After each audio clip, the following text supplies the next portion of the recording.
conference, visit our sponsors and visit their booths and have chat with them. All right, let me introduce our afternoon modulator, Dr. Hang Bao, and who's the co-chair of this conference. Thank you, Dr. Lee and Dr. Tang. And welcome to our afternoon first speaker, Dr. Kevin Ting. Dr. Kevin Ting received his medical degree from American University of Antigua and went on to complete his internal medicine and a fellowship in GI at Maimonides Medical Center, where she also received as a chief fellow. After graduating in 2018, he worked in different private and multidisciplinary groups, and now is a partner at Newton Gastroenterology. Welcome, Dr. Ting, on medical school application. Thank you.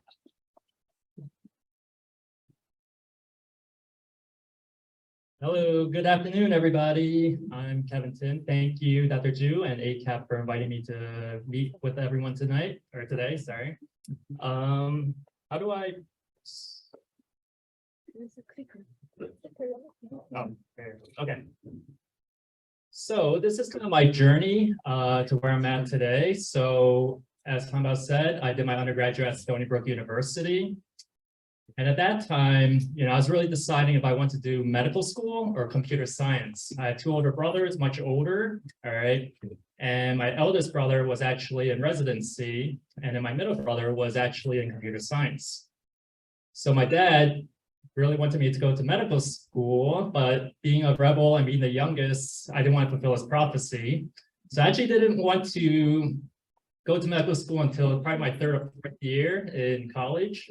And at that time, it was either taking an extra year to study for the MCATs or going to medical school, or a medical school that didn't require the MCATs. So American University of Antigua actually didn't require the MCATs at the time. So me and two other friends decided to go and take that leap of faith. So throughout medical school, we did well and did my residency training and fellowship in GI. And then I thought that I didn't have enough education, so I actually did 2 MBAs on the side. So the facts. So actually about 1 in 20 of 9th graders actually make it all the way to medical school. 17% of US college freshman pre-meds earn admission to medical school. So about 140,000 start and about 70,000 drop out. 50% actually do not do well enough on the MCAT to apply. And of the 35,000 who do apply, approximately 15,000 to 17,000 receive admission. And those who are actually rejected, about 6,000 move on to complete medical school. So medical school 101. So we all know we start with the undergrad years. We want to get good grades, get good letters of recommendation, and do research. And then the MCAT is one of the differentiating factors to get into medical school. So a lot of institutions and schools actually have a cutoff on the MCAT where if you don't meet a certain threshold, you may actually not even get an interview. Once you are ready to apply, you do the MCAS and then you do secondary applications. And then you go on to the interview. And for the interview, just try to be yourself because these admission counselors, they meet a lot of different people every day and they can tell if you're being genuine or not. And of course, decision day is anxiety, anxiety, anxiety.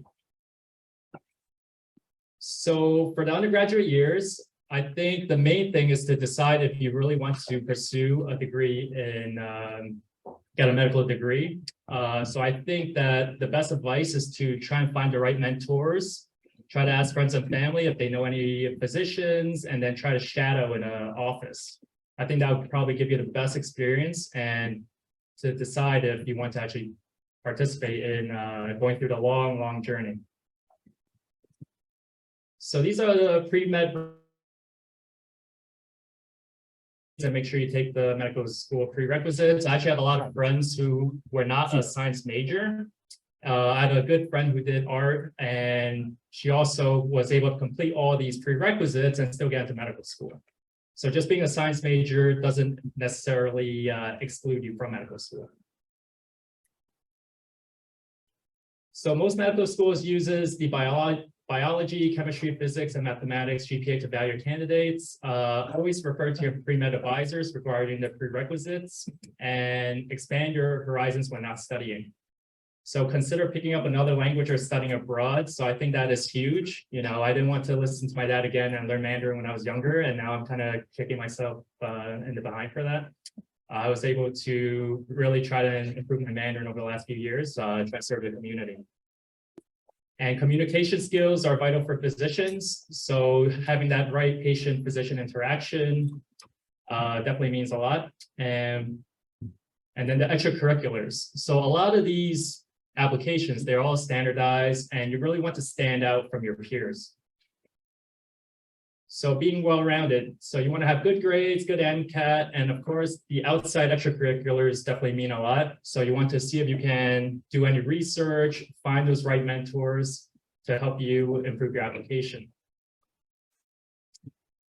So the main forms of extracurriculars, so shadowing again, so you can find, or you can even try and cold emails some physicians or offices that you think that you may be interested in, fields that you think you may be interested in, and then research. So participating in scientifically backed hypothesis investigation. So I actually cold emailed a bunch of different universities in the city. I cold emailed NYU at the time, and then Dr. Liang Chen actually was very welcoming, and then I met with her, and then I was able to do some research with her. And then patient exposure. So of course, you want to decide if you really want to do medicine based on the patient-clinician interaction. And if patient exposure is not really for you, there are actually many other routes that you can take while also completing your medical degree. So I have a lot of friends actually in the pharma industry and things like that. And I've also have some friends in the utilization review field. So again, shadowing, definitely try to get that clinical experience when you're, to really make you decide if you want to pursue medicine or not. So this is me. This is when I was in college, actually, and then I was actually able to do 2 poster presentations for American College of Gastroenterology. So again, cold emailing different research institutions, professors, and trying to look for different summer research programs. So again, good letters definitely matter. I would say for residency, that's what fellowship programs really look at, is the letters of recommendation. So a lot of letters of recommendations can be generic. So you want to really have that close interaction with that mentor who can really write something that makes you stand out. And then, of course, the MCAT is a standardized multiple choice based and computer-based test for medical school admissions. And it's pretty much like the SATs for college. So this is how it's broken down. There's 4 sections, about 60 questions each, and about 6 hours and 15 minutes. So once you decide to go into medical school, you'll be taking exams pretty much throughout your entire career, the rest of your career. The USMLE step 1 is an 8-hour exam. The step 2 is an 8-hour exam. And then the step 3 is actually a 1.5-day exam. So if you don't like to take tests, then medicine's not for you. And MCAT scoring. So the MD program, the average MCAT score for MD is about 511. The DO program is 504. And then the Caribbean MD program is about 496. So how to prepare for the MCAT? I think that studying for any exam, you really need to know yourself. I'm someone that likes to watch videos and take notes. I think also knowing when's the optimal time for you to study, right? I used to try to study sometimes after eating, and then, I would get brain fog and things like that, and I was kind of wasting my time, I realized. So just finding the right suitable resources, whether it's watching videos or buying books and reading it, or going to different courses like Kaplan, so just find out what works for you. And definitely rest. Everyone needs to get their proper sleep, so that way things are absorbed. So for the interviews, after completing the MCAS and the secondaries and maybe even tertiaries, you'll be invited for an interview. And every program is obviously different. Some may host online interviews, and some may be in person. So preparing for the interview, so you want to, again, be ready. So that means that wearing the right attire and knowing what questions that medical schools generally ask. So they'll always ask like, why do you want to be a doctor, and what are your strengths and weaknesses? Where do you see yourself in 5 years? What type of specialty do you want to do? You know, as Dr. Sang said, that a lot of programs are actually focusing more on a primary care field. So alternative routes. So with the increasing competition, some schools offered alternative routes into medical schools, such as early assurance programs and combined degree programs. So there are different programs, and some are even available to high schoolers. So these programs guarantee admissions to college and undergrads to respective medical schools, typically skipping a traditional application process as well. And again, every program is just different, just depending on the ones that they offer. And I will go to, so for instance, Sophie Davis offers a 4-year BSMD program. CUNY Brooklyn College, a 4-year BA MD program. NYIT offers a 3-year undergrad plus 4-year DO program. Rutgers as well. And then when you're in college, like Mount Sinai School of Medicine, you can actually apply for their FlexMed program, where you can actually get admission during your sophomore year. And then there are 2 others as well. There's up here in the Sydney upstate. So I decided to include this just to give you an idea of the options you have and the match rates. So generally, this was actually just recently released. So I'm not sure if you can see that, but about 93% of US MDs were matched into their program. And then USDO was just slightly behind that, 91%. And then US citizen foreign medical graduates was about 67%. And then non-US citizens was about 59%. So thank you. So the bottom left picture. So I actually also created a Fujifilm Medical Association, which is a 501c3 approved nonprofit. So we try to also offer shadowing and different mentorship to the community. So feel free to reach out to me. We did a community event with NYU at the time. And then this was me and a few friends in Antigua. And as you can tell, we had a horrible time over there. So that's it. Thank you, Dr. Kim. Any questions? Yes. Does being a good undergraduate college affect how you what kind of medical you getting? Can you say that one more time? Okay, does being a good undergraduate college affect how you Right. I would say not necessarily. I think if you have a strong MCAT score and you have pretty good grades, that it won't really affect it. I mean, if you want to be, top of the line and go into more of an academic career, then I think that matters more. So if you want to go to Harvard or those type of things, then, then you would want to go to a stronger undergraduate. But if you want to just become a physician and serve the community and those type of things, then I think it's totally fine to go to a, maybe not as competitive undergraduate.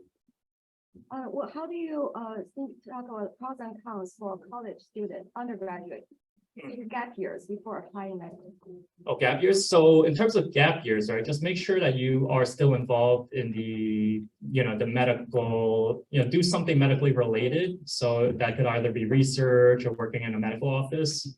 So in my office, I have a few, post-college students who worked in our office for 1 or 2 years, and then they were able to go to medical school right afterwards, medical or PA school. So I think total I had 5 people that went off to PA or MD programs. So I think as long as your gap years include something, medically related, I think that's fine. Yeah. Any other questions from the audience? Thank you, Dr. Kim. You're welcome.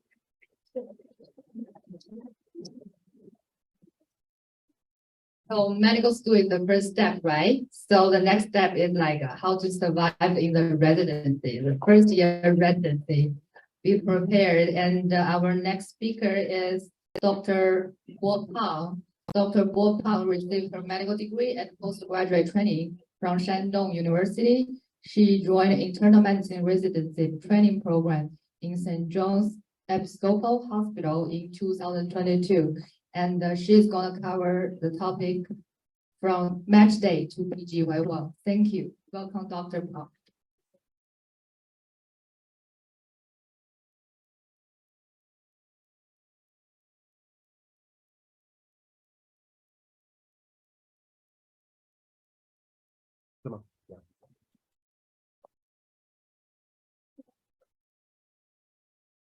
这个这个不是很，它应该是个 PPT 啊，为什么是 PDF 也可以没关系？那不是最后那一版，如果你拿到对是这个，不是最后一版，但是就用这个。OK，那这样的话，我怎么操作呢？也一样的，一样的。这个 PDF，不是 PDF。